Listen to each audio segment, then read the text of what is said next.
Hello दोस्तों, स्वागत है एक बार फिर से आप सभी का आपके अपने YouTube channel GK and GS Raju Prajapat पर। देखो दोस्तों, कल हमने गुप्त वंश का जो शासक पढ़ा था वो पढ़ा था कुमारगुप्त के बारे में जाना था। अब देखो आज हम आगे शुरू करते हैं। कुमारगुप्त के बाद में शासक बनता है आपके सामने स्कंदगुप्त।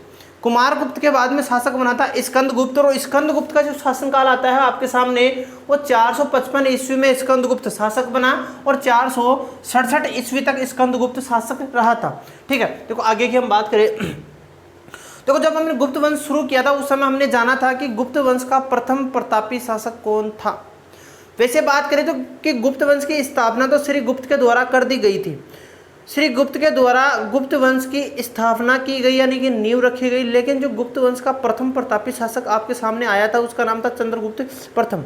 अब प्रथम प्रतापी शासक किस प्रकार से था, क्योंकि उसने क्या किया, अपनी राजधानी बना ली थी। किसको? पाटलिपुत्र को। अपनी राजधानी पाटलिपुत्र को बनाया, उस कारण उसको प्रथम प्रतापी शासक कहा गया।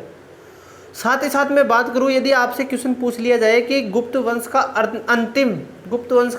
अंतिम प्रतापी शासक कौन था, तो वो आपके सामने था स्कंदगुप्त। तो गुप्त वंश का अंतिम प्रतापी शासक आपके सामने स्कंदगुप्त था।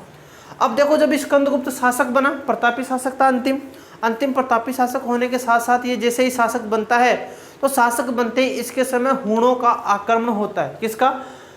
स्कंदगुप्त शासक बना, शासक बनते ही हूणों का आक्रमण होता है और इन्होंने हूणों को क्या कर दिया? पराजित कर दिया। हूणों को पराजित किया।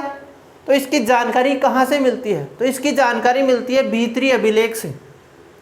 गाजीपुर उत्तर प्रदेश से एक अभिलेख प्राप्त हुआ है जिसका नाम है भीतरी अभिलेख। भीतरी अभिलेख के 8वें श्लोक में यह जानकारी प्राप्त होती है कि स्कंदगुप्त ने हूणों को क्या कर दिया था? पराजित कर दिया था। और हूणों का जो आक्रांता था, यानी कि हूणों के द्वारा जो आक्रमण किया गया, हूणों का जो आक्रमण करने का जो नेतृत्व किया गया था वो किसके द्वारा किया गया था?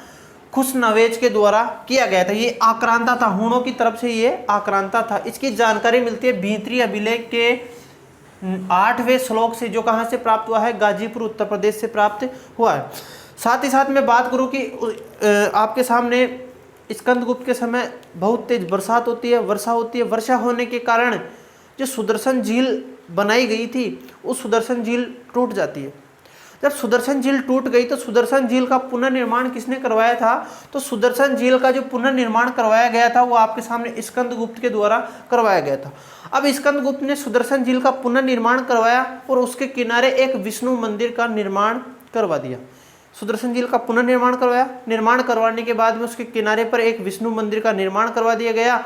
और विष्णु मंदिर का निर्माण करवा दिया गया तो इससे स्पष्ट होता है कि वह किस धर्म का अनुयायी था।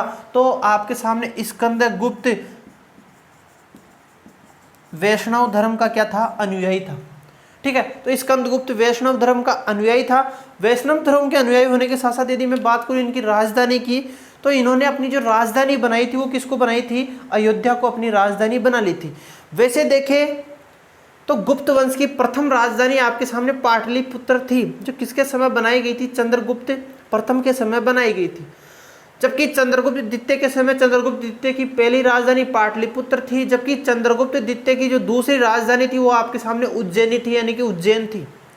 साथ ही साथ स्कंदगुप्त की पहली राजधानी आपके सामने पाटलिपुत्र थी, जबकि स्कंदगुप्त की दूसरी राजधानी आपके सामने अयोध्या थी। तो ध्यान रखना, दो शासकों के द्वारा अपनी राजधानी को परिवर्तित किया गया था। एक तो चंद्रगुप्त द्वितीय के द्वारा उज्जैनी को राजधानी बनाया गया था और स्कंदगुप्त के द्वारा जो दूसरी राजधानी बनाई गई थी वो अयोध्या को बनाई गई थी। ध्यान रह ध्यान रखना है कि स्कंदगुप्त ने अपनी राजधानी किसको बना लिया था? अयोध्या को अपनी दूसरी राजधानी बना लिया था। इसके बाद में यदि हम बात करें कि गुप्त काल में सभी शासकों ने अलग अलग प्रकार के सिक्के जारी किए थे, लेकिन इससे पहले यानी स्कंदगुप्त से पहले जो शासक थे उनके समय भी आय का स्रोत वही था। यानी आय धन कहाँ से आता था इनके पास में? तो आय का स्रोत वही था, कर टैक्स। इसके बाद वाले शासकों के पास में भी आय का स्रोत वही था, कर टैक्स। लेकिन इसके समय क्या होता है? इसके समय एक विशेष कार्य हुआ कि इसने जो अपने सोने के सिक्के थे, इन सोने के सिक्कों को क्या किया? उनके वजन में वृद्धि कर दी गई। सोने के सिक्कों का जो वजन था उसको बढ़ा दिया गया। अब वजन कैसे बढ़ेगा? सीधी सीधी बात है कि वजन में आपके सामने सिक्कों में जब किसी ना किसी प्रकार की मिलावट की जाएगी तो सिक्कों का वजन बढ़ जाएगा। तो इसने क्या किया, अपने सिक्कों में मिलावट करना शुरू कर दिया और मिलावट करते करते इसके सिक्कों का क्या हो गया, वजन बढ़ गया था। साथ ही साथ आपको एक बात और ध्यान रखनी है स्कंदगुप्त की, कि पश्चिमी सीमा की बात करें या पश्चिमोत्तर सीमा की बात करें, पश्चिमोत्तर सीमा में चांदी के सिक्के जारी रखने वाला अंतिम शासक कौन था, स्कंदगुप्त का, वो स्कंदगुप्त था। तो यदि देखो हमने बात की थी, सबसे पहले हमने बात की थी कि पश्चिमी भारत में चांदी के सिक्के चलाने वाला प्रथम शासक था आपके सामने चंद्रगुप्त सेकंड। शकों को पराजित करने के बाद में उसने ये सिक्का चलाया था चांदी का। जबकि गुप्त काल का प्रथम शासक जिसने मध्य भारत में चांदी के सिक्के चलाए थे वो चंद्रगुप्त द्वितीय का ही पुत्र था, जिसका नाम था कुमारगुप्त। कुमारगुप्त के बाद में शासक बनता है स्कंदगुप्त, और स्कंदगुप्त अंतिम शासक था जिसने पश्चिमी भारत या पश्चिमी सीमा पर चांदी के सिक्के क्या किए थे, चलाए थे, यानी कि जारी रखे थे। तो ये थे आपके सामने स्कंदगुप्त। स्कंदगुप्त अंतिम प्रतापी शासक थे। इनके बाद में जो शासक बने अल्पकालीन समय के लिए बने, कमजोर शासक थे, ठीक है। स्कंदगुप्त के बाद में शासक बनता है पुरुगुप्त, पुरुगुप्त के बाद में शासक बनता है बुद्धगुप्त, और बुद्धगुप्त के बाद में शासक बना नरसिंहगुप्त बलादित्य। देखो जो नरसिंहगुप्त बलादित्य है इसकी कुछ बातें हैं, कुछ बात है वो हम जान लेते हैं कि नरसिंहगुप्त बलादित्य जो था उसके समय गुप्त साम्राज्य 3 भागों में बट गया। जो गुप्त नरसिंह, देखो मैं यहाँ नाम लिख देता हूँ, नरसिंह गुप्त बलादित्य। जो नरसिंह गुप्त बलादित्य था उसके समय जो गुप्त साम्राज्य था वो 3 भागों में विभाजित हो जाता है। एक भाग तो आपके प्रॉपर पाटलिपुत्र यानी कि मगध पर रहा, एक भाग तो मगध के रूप में विभाजित हो गया, जबकि दूसरा भाग रहा मालवा, और तीसरा भाग रहा आपके सामने बंगाल। तो गुप्त साम्राज्य इन 3 भागों में बट गया। अलग अलग जगह के अलग अलग शासक रहे। मगध का तो शासक कौन रहा, स्वयं खुद रहा, नरसिंह गुप्त बलादित्य शासक रहता है। साथ में मालवा का शासक किसको बनाया गया, वो बनाया गया था आपके सामने भानुगुप्त को, और भानुगुप्त को मालवा का शासक बनाया गया, और बंगाल का जो शासक बनाया गया था वो बनाया गया था वैन्य गुप्त को। अब देखो महत्वपूर्ण बात यहाँ से एक निकल कर आती है, वो आती है आपके सामने मालवा से। वो इस प्रकार से निकल कर आती है कि मालवा का शासक कौन था, भानुगुप्त था। और भानुगुप्त को जो मालवा मिला था वो किस रूप में मिला था, गुप्त साम्राज्य का विभाजन हुआ था उसके रूप में मिला था। तो भानुगुप्त के समय का 510 ईस्वी का हमारे को एक अभिलेख प्राप्त हुआ है जिसका नाम है एरण अभिलेख। 510 ईस्वी का एरण अभिलेख प्राप्त हुआ है। किसके समय का, भानुगुप्त के समय का 510 ईस्वी का एरण अभिलेख प्राप्त हुआ है, जिसमें भारत की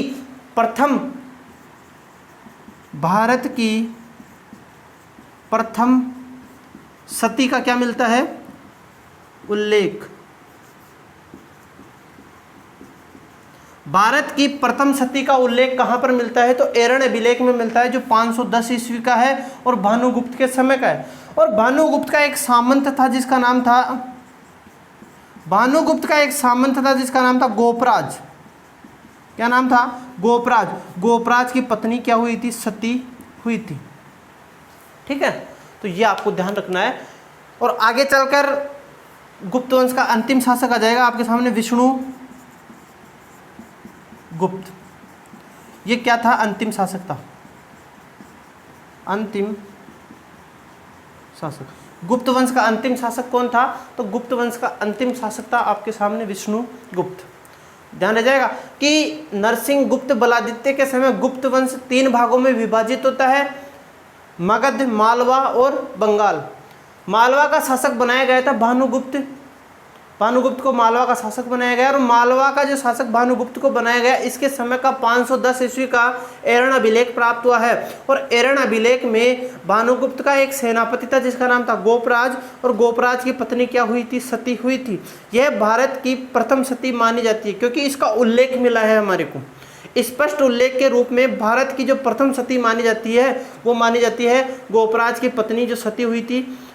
इसकी जानकारी एरण अभिलेख से प्राप्त होती है, 510 ईस्वी का है। ठीक है, और गुप्त वंश का अंतिम शासक था जिसका नाम था विष्णुगुप्त। विष्णुगुप्त गुप्त वंश का अंतिम शासक था। ठीक है, तो आज के लिए हम कक्षा को यहीं समाप्त करते हैं। यहाँ आकर हमारा गुप्त वंश भी पूरा हो जाता है। ठीक है, तो आज के लिए इतना ही, बाकी मिलते हैं हम अगली कक्षा में। Okay, thank you.